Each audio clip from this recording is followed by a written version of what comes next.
একটা বিষয় তুমি শুনে থাকবে যে খালি পকেটে দুনিয়া ঘোরা যায় না ঠিকই, কিন্তু দুনিয়া চেনা যায়। খালি পকেটে মানুষ কেনা যায় না ঠিকই, কিন্তু মানুষ চেনা যায়। টাকা এটা এমন একটা জিনিস যেটা প্রয়োজনের সময় হয়তোবা সব থেকে দামি মনে হয়। আর এই সমস্ত কিছু কেন জানো? কারণ সময়ের সাথে সাথে এ পৃথিবী বদলে গেছে। বদলে গেছে পৃথিবীর রীতিনীতি, মানুষের জীবনের প্রয়োজনীয়তা, বদলেছে মানব জীবনের ব্যস্ততা। তাই গোটা পৃথিবী যখন ব্যস্ত, তখন তুমি কেন নিজের সময়কে নষ্ট করবে? তুমি কেন নিজের সময়কে এইভাবে অপচয় করবে? তুমি কেন অর্থ উপার্জনে পিছিয়ে থাকবে? তুমিও চেষ্টা করো, নিজের যতটুকু সামর্থ্য ততটুকু দিয়ে চেষ্টা করো, সৎ পথে উপার্জন করার চেষ্টা করো। তুমি তো জানো আজকের পৃথিবীটা টাকা কেন্দ্রিক। এখানে অর্থের ভিত্তিতে মানুষকে সম্মান করা হয়, অর্থের ভিত্তিতে মানুষকে শ্রদ্ধা করা হয়, অর্থের ভিত্তিতে নেতা নির্বাচিত হয়। এখানে চাকরিও কিনতে পাওয়া যায় না। অর্থ তোমার সুখের কারণ হবে না ঠিকই, কিন্তু তোমার অনেক ঘাটতিকে পূরণ করবে, তোমার অনেক চাহিদাকে পূরণ করবে।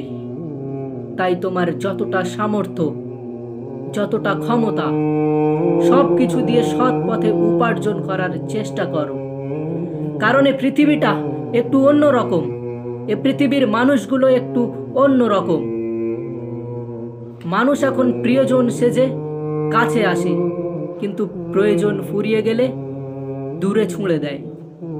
কিছু মানুষ প্রয়োজনেই প্রিয়জন হয় না। এটা শুনতে খুব একটা ভালো লাগে না, এটা আমি জানি। এটা শুনতে খুব একটা ভালো শোনায় না, কিন্তু তারপরেও এটা তো বাস্তব, এটাই তো সত্য। জানো, জীবনে অভাব থাকাটাও জরুরি। শূন্য পকেট মানুষের তোমার প্রতি কেমন ধারণা সেটা বোঝাবে। মানুষ তোমাকে ভালোবাসে নাকি তোমার অবস্থানকে ভালোবাসে সেটা স্পষ্ট হয়ে যাবে। তাই খারাপ সময় আসাটাও জরুরি, খারাপ পরিস্থিতি আসাটাও অনেক গুরুত্বপূর্ণ, অনেক প্রয়োজন। আর বাবা মায়েদের উদ্দেশ্যে বলছি, নিজের সন্তানকে সমস্ত কিছু অ্যাভেলেবেল করে দেবেন না, সমস্ত কিছু চাইলেই দিয়ে দেবেন না। জীবনে ঘাটতি থাকাটা প্রয়োজন, সন্তানের ঘাটতি বোঝানোটা প্রয়োজন। নিঃসন্দেহে সবাই এটা জানি যে অভাব মানুষকে কত কিছু শেখায়, সময়ের আগেই মানুষকে ম্যাচিওর করে তোলে। অভাব থাকাটা প্রয়োজন, জীবনে ঘাটতি থাকাটা প্রয়োজন। যে একটা সময় ছিল যখন এটা জিজ্ঞাসা করা হতো যে তোমার বাবা কি করে, তোমার দাদু কি করে, কিন্তু এই জেনারেশনটা পাল্টেছে। এখানে এটা গুরুত্বপূর্ণ নয় যে তোমার পরিবারের কে কি করে, এখানে এটাই গুরুত্বপূর্ণ তুমি কি করো। প্রত্যেকটা পুরুষ মানুষকে যোগ্যতার প্রশ্নের সম্মুখীন হতে হয়। এটাই এই পৃথিবীর বাস্তবতা, এটাই পৃথিবীর সত্যতা। প্রত্যেকটা মেয়েকেই নিজেকে সুন্দর প্রমাণ করতে হয়, এটাই পৃথিবীর বাস্তবতা। সত্যি বলতে একটা জিনিস হয়তোবা তোমার শুনতে অবাক লাগবে, কিন্তু এটাই বাস্তব, এটাই সত্য যে যারা মধ্যবিত্ত পরিবারের সন্তান তারা অনেক বেশি ভাগ্যবান। তার কারণ কি জানো? দেখো, রাজার ছেলে রাজা হবে, এটা স্বাভাবিক। কোনো ক্রিকেটারের ছেলে ক্রিকেটার হবে, কোনো ফুটবলারের ছেলে ফুটবলার হবে, এটাই স্বাভাবিক। কোনো ব্যবসায়ীর ছেলে ব্যবসায়ী হবে, কোনো চাকরিজীবীর ছেলে হয়তোবা চাকরিজীবী হবে, এগুলো স্বাভাবিক বিষয়।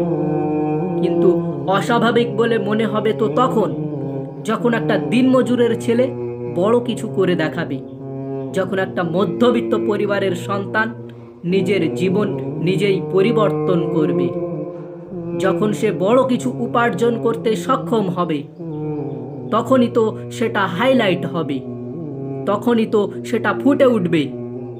যখন কোনো দিনমজুরের ছেলে ভালো চাকরি পাবে, যখন সাধারণ খেটে খাওয়া মানুষ বড় ব্যবসা করবে, যখন কোনো ছোট পরিবারের সন্তান বড় স্বপ্ন পূরণ করবে, তখনই তো গল্পটা ভিন্ন হবে, তখনই তো এটা মানুষের দৃষ্টিগোচর হবে।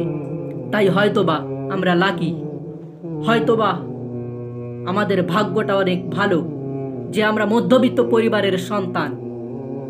আমাদের জীবনে হারানোর মতো কিছু থাকে না, কিন্তু পাওয়ার অনেক কিছু থাকে, অর্জন করার অনেক কিছু থাকে।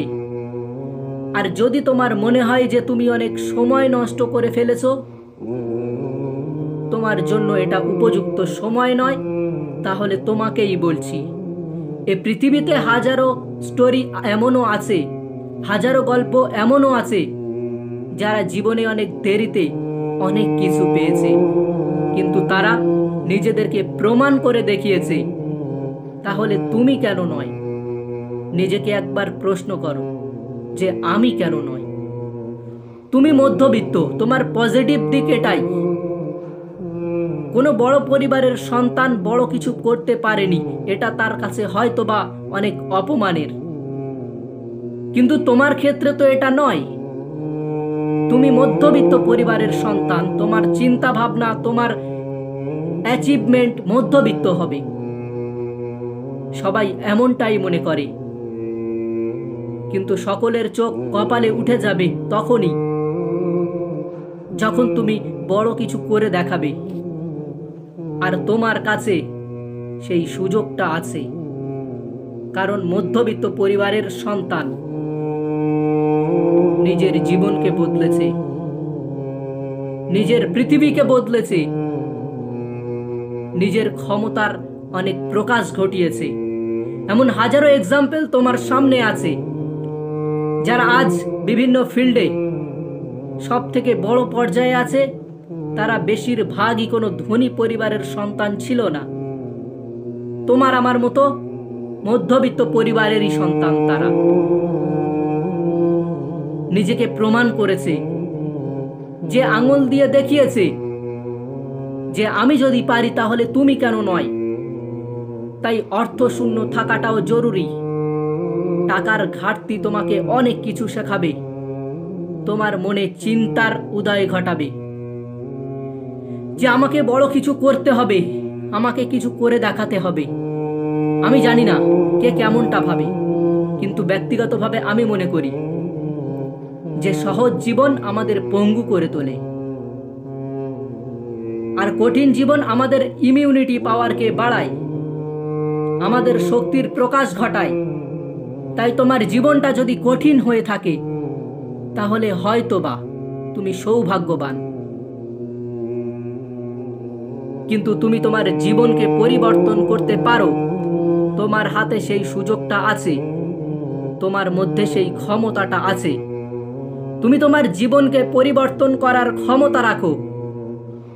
এখন তোমাকে শুধু চেষ্টা করতে হবে, নিজের তরফ থেকে সম্পূর্ণ চেষ্টাটা তোমাকে করতেই হবে। তোমাকে চেষ্টা করতে হবে, তার কারণ এটাই, এ পৃথিবীতে কেউ কাউকে জায়গা করে দেয় না, তোমাকেও কেউ জায়গা করে দেবে না, তোমাকেও কেউ হাত ধরে বলে দেবে না যে এটা সঠিক পথ, এটা তোমার জন্য উপযুক্ত, এটা করো না, ওটা করো না, এমনটা কেউই বলবে না।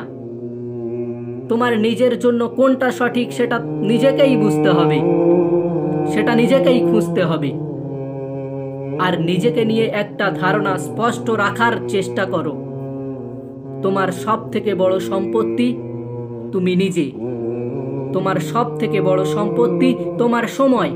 দেখো তোমার পরিবারের কে কতটা অর্জন করেছে সেটা তাদের অ্যাচিভমেন্ট, তুমি জীবনে কতটা অর্জন করবে সেটা তোমার অ্যাচিভমেন্ট, তুমি তোমার জীবনকে কতটা পরিবর্তন করবে সেটা তোমার অ্যাচিভমেন্ট, তুমি তোমার জীবনকে কতটা সুন্দর করবে সেটা তোমারই অ্যাচিভমেন্ট।